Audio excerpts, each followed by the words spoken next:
Hello everyone, this is IblisStarEvan, and today I'm bringing you my deck profile from the NAWCQ from about 2 weeks ago at this point. I realize I'm a smidge late, however, there's a reason for that. I've been in the process of moving. I haven't exactly had a lot of time to myself lately. I've been... Chandler, are you really about to do this right now? No. Let's restart. Hello everyone, this is IblisStarEvan. Hello everyone, this is IblisStarEvan, bringing you my deck profile from the NAWCQ's Ultimate Time Wizard about 2 weeks ago at this point. I realize this is relatively late, however there's a reason for that. I've been in the process of moving, I've had a lot going on. If you don't know the full story, I recommend following me on social media. I talk about this stuff a little bit more over there than I do just on YouTube. Or if you want to follow me on Twitch, I've been getting back into streaming slowly now that the move is reaching a halt. But yeah, I wanted to get you guys this deck profile today. I placed 37th, if I remember correctly, out of 208 people. Exact placings will be on screen. But yeah, I figured that today would be a good time to actually get the deck profile for you guys, talk about it, my experience with Edison, and just some of the things I learned, things I would improve, maybe change. And so let's go ahead and get started. The tournament was 8 rounds day 1. I unfortunately did not qualify for day 2 with an X3 record. However, no X2s made it either, so I feel a little less bad about that. In fact, there was only one draw that barely squeaked in. So let's go ahead and get started on the deck list. I played Diva Hero Zombie, and the reason I played this deck in particular is because I felt that it is the best combo deck of the format, as I want to call it. It has a lot of consistency between its engines. It has a slightly lower consistency compared to either just Dark Hero, Diva Zombie, or Diva Hero, or whatever other in-betweens, but I felt that the ceiling was so much higher in this deck compared to everything else in the format, so that's why I really wanted to play this deck. Again, slightly consistency trade-off, but it's still relatively consistent, and by relatively I mean very much so. So let's go ahead and get started on the deck list. To begin, I played 3 copies of Deep Sea Diva and 1 Spine Gilman. A lot of Diva lists will only play the 2 Diva, or Diva Zombie lists, excuse me, but rather I wanted to play the 3-1 split because I felt that playing this ratio gave me the best options for just seeing waters, which I do play. I originally was playing 5 waters before the event. I cut it down to 4 as I wanted to make room for one other card, which we'll talk about, which... Like I said, technically I realized I was having some incorrect thoughts from Edison as a format, but this engine was fine. I didn't draw Gilman a ton throughout the entire day. I mostly drew in day 2 when I was just playing some free play. This card was glued to my hand that day, but it really wasn't as glued to me day 1, but every time I did draw it day 1, it was fine. I'd still just use it as a 17 meter, which actually came up. For our hero package, we are playing 2 Malicious, 1 Stratos, and then 2 Evil Hero Infernal Prodigy. Pretty basic. Some people will say play an Alias, play an Ocean, or maybe like one of the other 2 other tech elemental heroes, but I felt this was fine. 4 out of 5 of these are dark. Stratos being the 1800 normal summon, one of your best normal summons. Infernal Prodigy being a combo piece with Caius. And I know some people will say, why 2 Prodigy? Why not just the 1? The reason we play the 2 Prodigy is actually for a couple of reasons. One, similar to the old water theory I had where I wanted to play 5 waters, I wanted 5 heroes. So if I do resolve Future Fusion, I can always just dump 1, still have another in deck.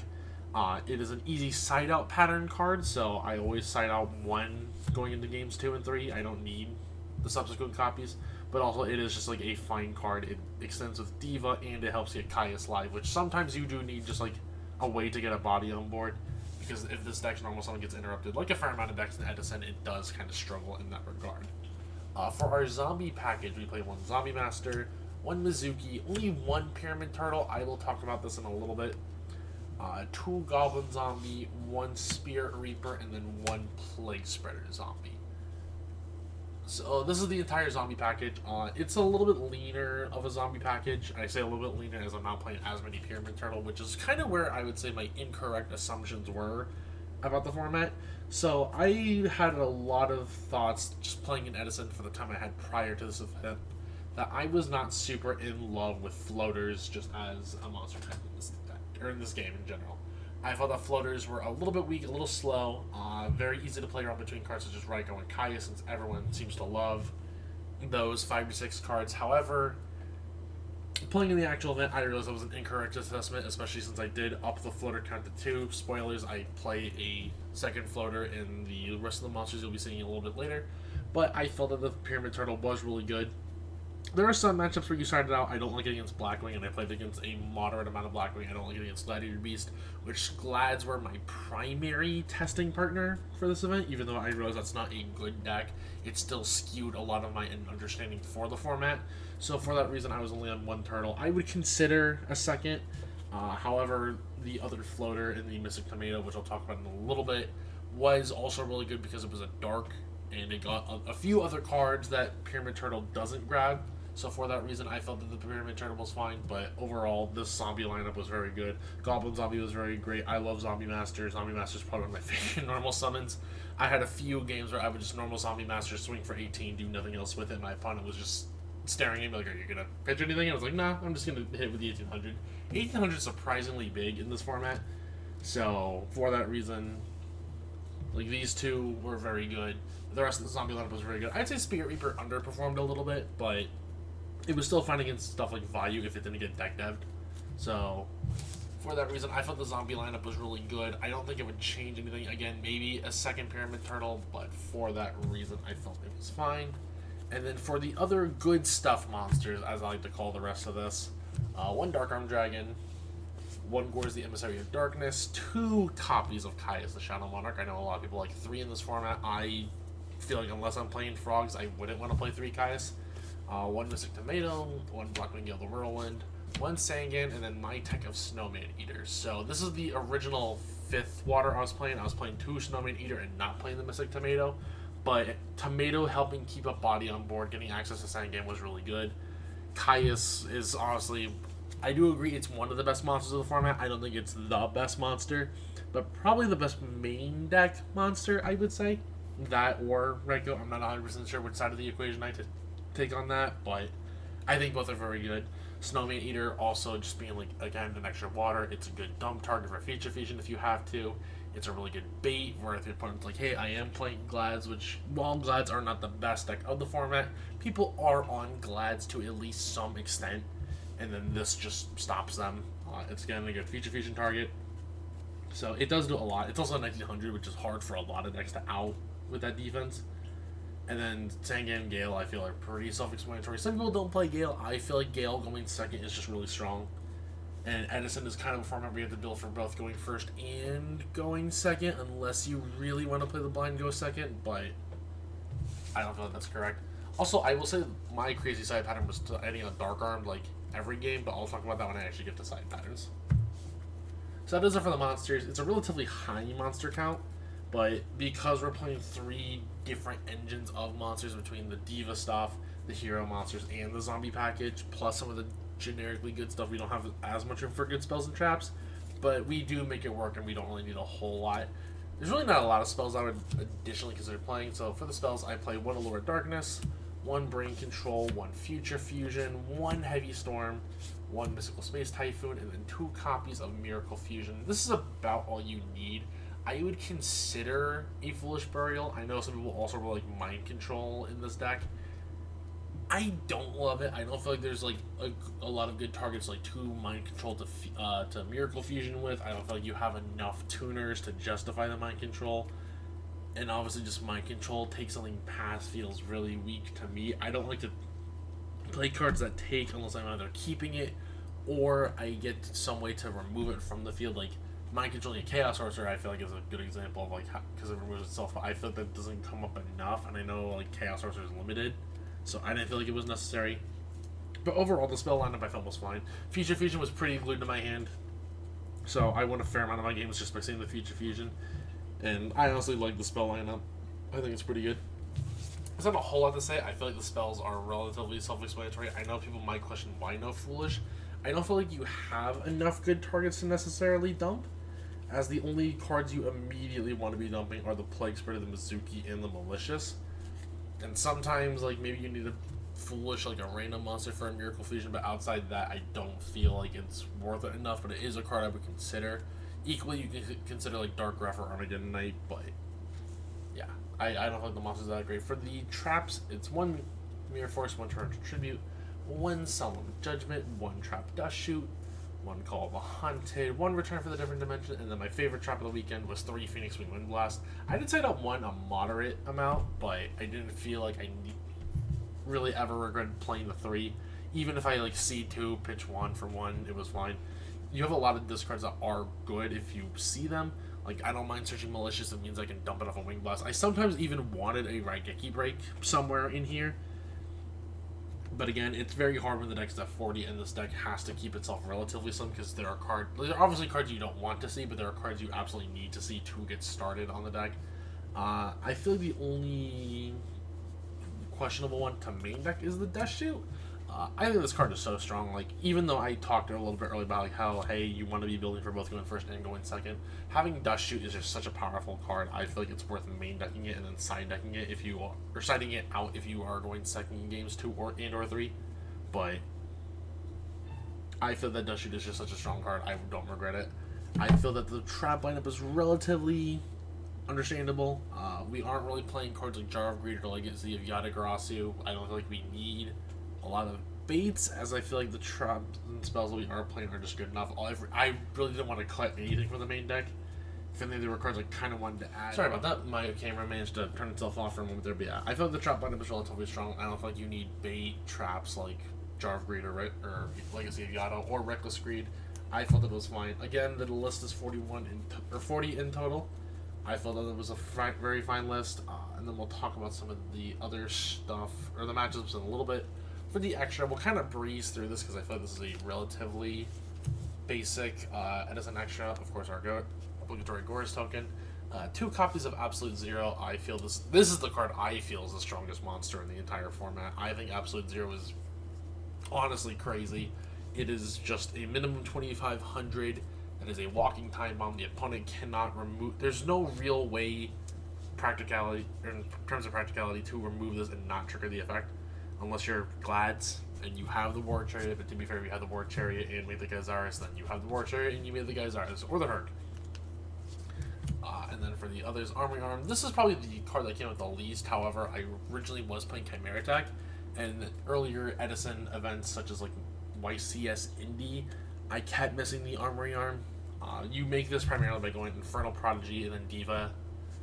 And sometimes you will go Prodigy, Diva, and then this just lets you step ladder, so you can go Armory Arm into whatever level 6 you need. It's fine. I feel like this card is still good. You can Colossal Armory Arm or DK. I didn't do it to anybody this weekend, but it does come up sometimes.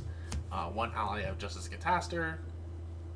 Didn't make it a whole lot. Honestly, the level 5 I made the most was Magical Android, but they're both good. I obviously know that generically speaking, Cataster is better, but they both have various applications.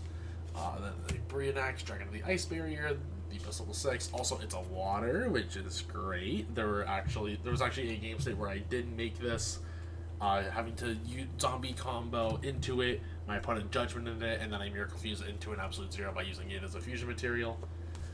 Probably the MVP of the weekend was Revive King Hades. Love this card. Monsters that it defeats in battle do not get to activate their effects, even when they're in the graveyard. Any zombie, which does come up sometimes, as we do side the zombie world. So even if it's like, hey, I play zombie world, have this in Caius runs over something, that monster doesn't get its effect for the rest of the game. I did manage to stop frogs in one of my rounds and just basically opened that combo, and just my opponent could not play the game the rest of the game. Goyo, it's the biggest synchro arguably in the entire format, minus like RDA or Colossal, but it's a very good card, and there's a reason that this card is probably one of the strongest cards of the format. One Black Rose Dragon, very self-explanatory, the best level 7 of the format. One Armor Master.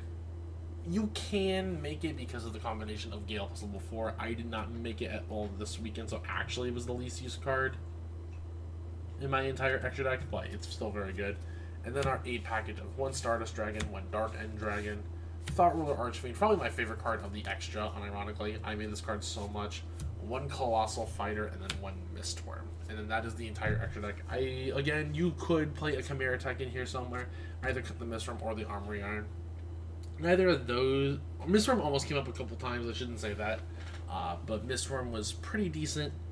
Like, in theories, there were times where I wanted to make the Mistworm, I just couldn't get the extra levels that I needed for it.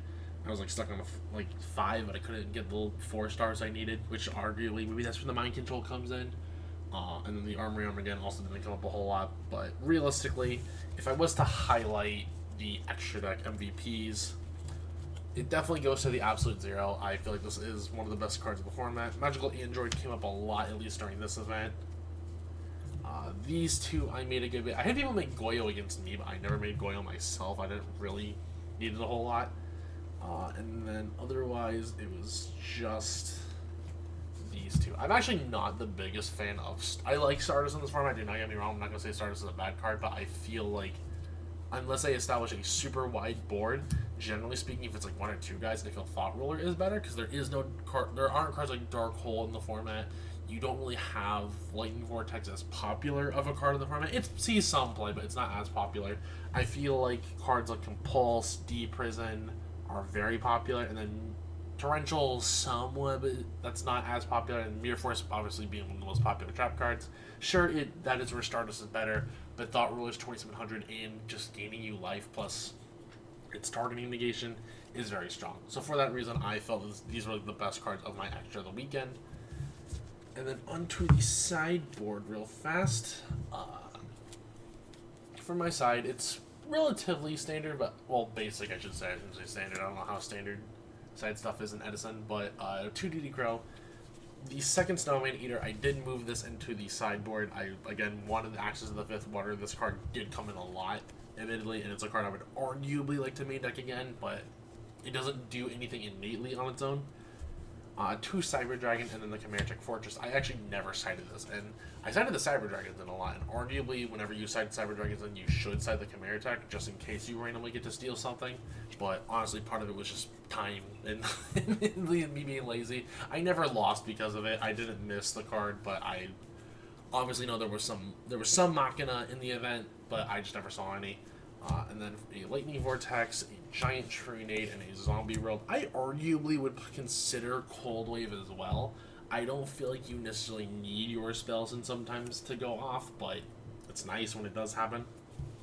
And then for the traps, 2 Dust Tornado, 2 Light Imprisoning Mirror, and then 2 Dimensional Prison. I know the traps feel a little bit weird, where people's like, oh, you should main the Deep Prisons. I wanted to. This is another card I would consider maining. Just a free upside deck space, but again, because we're playing the 3 engines, we don't have the room for it. But when we side a little bit less from the high aggro combo route into a little bit more of a mid-range, we can afford to side in the Deep Prisons. And honestly, you could consider playing this deck a little bit less high combo, but I feel like that just requires having a less oppressive game 1, which I feel like is a very strong thing about this deck. You can just go off in game 1 and then tone it down a little bit to better match tempo in games 2 and 3. Which is what I did a lot with this deck, and it worked out relatively well, minus the XP record, which we'll talk about that. There were just some blowout cards that, honestly, were just not there for me that day. But, in the Light Imprisoning Mirrors, I know this is one where it's like, some people will say Lightsworn's not real, or not real enough to side this card. In Indie specifically, every time I've gone to play, I always see Lightsworn. I always get paired against Lightsworn. I thought this was going to be no different.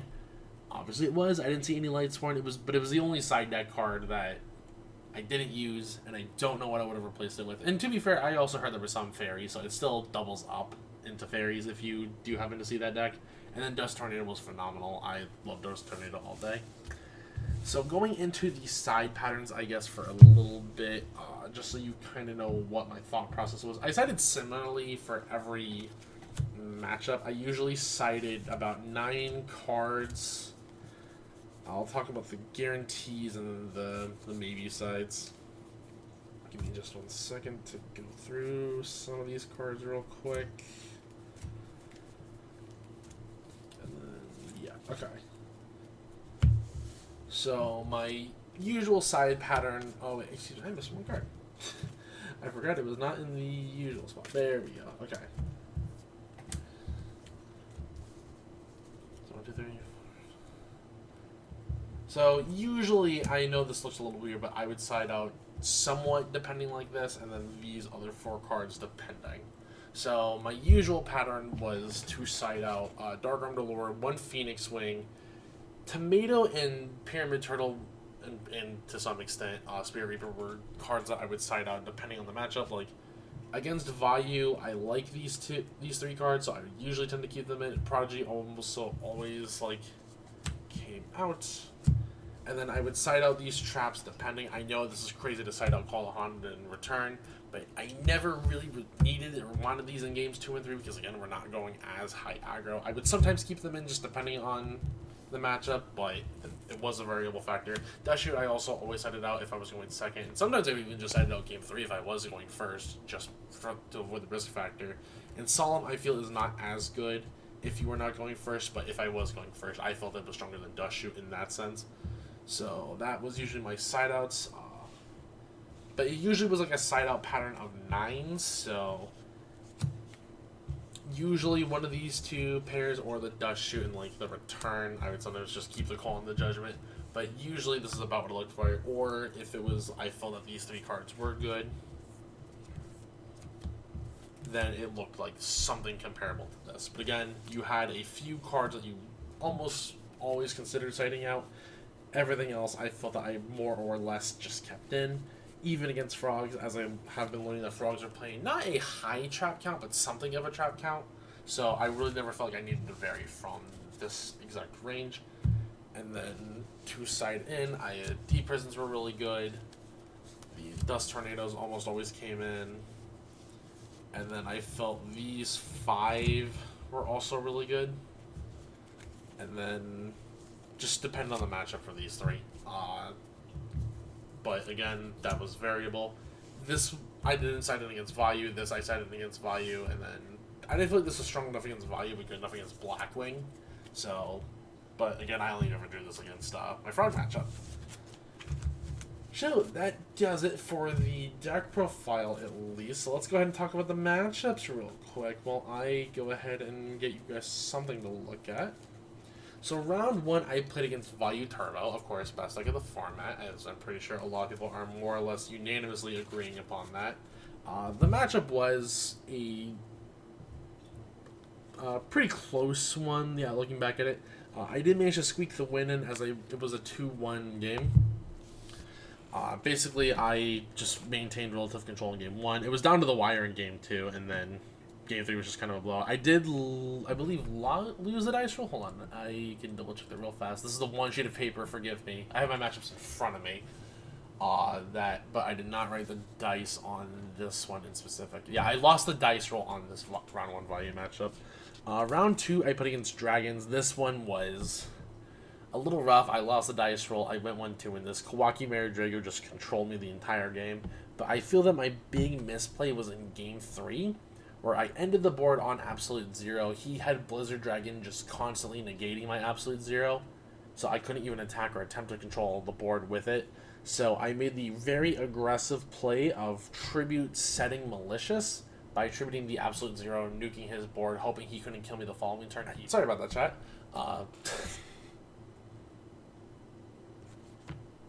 Let's try that again. Sorry about that. I didn't realize my camera cut off as I was talking about round 3. But round 3, put against Blackwing. This is a 2-1. I did lose the dice roll on... Or no, I won the dice roll on this one. No, excuse me. I had this posted wrong on my Twitter. No, I did lose this dice roll. But this game was pretty close. He curb stomped me game 1. Game 2 was a very good back and forth. And then round 3, Caius just kept being tribute summoned over and over again. And he just got burned out. I did win, obviously, off Caius. Just a single Caius, so... Caius burn is pretty strong. Round 4 was against Gladiator Beast. This was a pretty big blowout game. Game 1, he didn't even hit me at all. I dust shooted him where his hand was 3 little Glads. It was like a Sekitor, a Sand Knight, and Request, Heavy Storm, Giant Trunade, Starlight Road. I hit multiple Diva. Future Fusion. I just hit every single limited card in this game, and it was just not fair. Game 2, though, he gets his revenge and just Heracleos controls me the entire game. I can't out the Herc, so I just lose on the spot in game 2, basically. In game 3, Caius once again does his job. Just pokes off back row, pokes off cards. Very big body. Round 5, I went against Frogs, where I lost the dice roll, but I 2-0'd him. Game 2, which was the Slaughterhouse game, I basically had Zombie World Hades. he was not able to play the game and didn't see like anything, so he just couldn't play. Round 6, I played against another Vayu Turbo. I did go 1-2 in this one. I lost the dice roll. I believe this was the one where I got deck devied 6 turns in a row, and by that I mean like deck dev 3 turns, then as soon as it resolved deck dev 3 turns, I couldn't play the game because deck dev does hurt this deck, and that was one thing I did learn throughout the event. You do get some hurt from deck dev, but it is what it is at this point. You really can't do a whole lot about it, especially with the way the deck needs to play. Yeah, it was pretty close. I did manage to at least squeak out a game in game 2, but it wasn't there with me, and then I also remember in game 3 I couldn't see any monsters for some reason. I play over 20, but I just couldn't draw 1. I drew a bunch of back row hate. No, it was game that round, yeah. So, excuse me. I'm looking a little bit ahead, but yeah. And then round 7, I played against Blackwing again. This is another 2-1. I did win the dice roll here. I just kind of blew up in game 2, but game 3, Gale actually was the winner, ironically enough. I just kind of played Gale control. Didn't let him ever hit my Gale, and then just kind of happened that way. And then round 7, round 8, which is the final round of the day, I won the die roll, but it wasn't there for me. I got 2-0'd, which was my only 2-0, or 0-2 of the tournament, excuse me. We were very close game 1, but we couldn't get there game 2. So, I guess overall, I realized it was kind of a weird recap. I apologize. I only started taking notes later on in the day. But to talk about some of the things I learned from my time in the Ultimate Time Wizard as a whole. Glads are a deck that if it's your only playtesting partner, it will skew your perspective of the format. I feel that while it kind of prepares you a little bit for the Blackwing matchup, floaters are stronger than I initially gave them credit for. I feel that there is good and bad in a lot of the format. Deck dev, I think, hurts. I think Trap Dust Shoot's one of the best cards of the format, unironically. I feel that in most cases, if a Dust Shoot resolved, the person who resolved it just kind of won. But I felt that the zombie package was very good. I felt the deck was overall very consistent. I like this deck. I think it's a very fun combo deck. And if you want something different in Edison, maybe a little bit less grindy but a little bit more explosive, you have this deck, which I think this deck is a lot of fun, and it's a very good time. I have been playing this deck for a while. It's my favorite deck in Edison at the moment.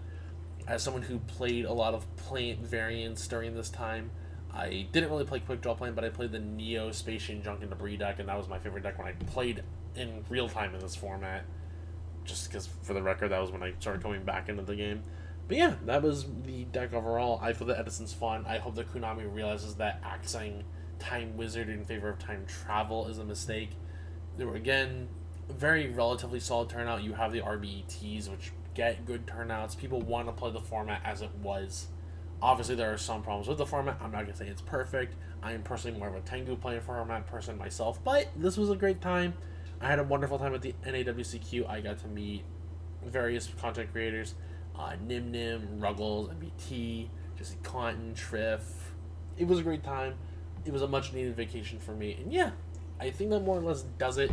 So thank you guys very much for watching. If you want to see more informative content like this, either just discussions, maybe with more deck profiles, I don't know. I'm still trying to discover how I want to be approaching videos as a content creator going forward with all the stream stuff and all that. But yeah, it helps out a lot. Please hit that like and subscribe button, comment. It helps me out, especially as I'm not a new YouTuber, but I'm restarting in a lot of ways. And yeah, that's it for me. Thank you all very much for watching. I apologize for some of the random cuts. Karen does that sometimes. But yeah, that's it for me, and I'll chat with you guys later. Goodbye, friends.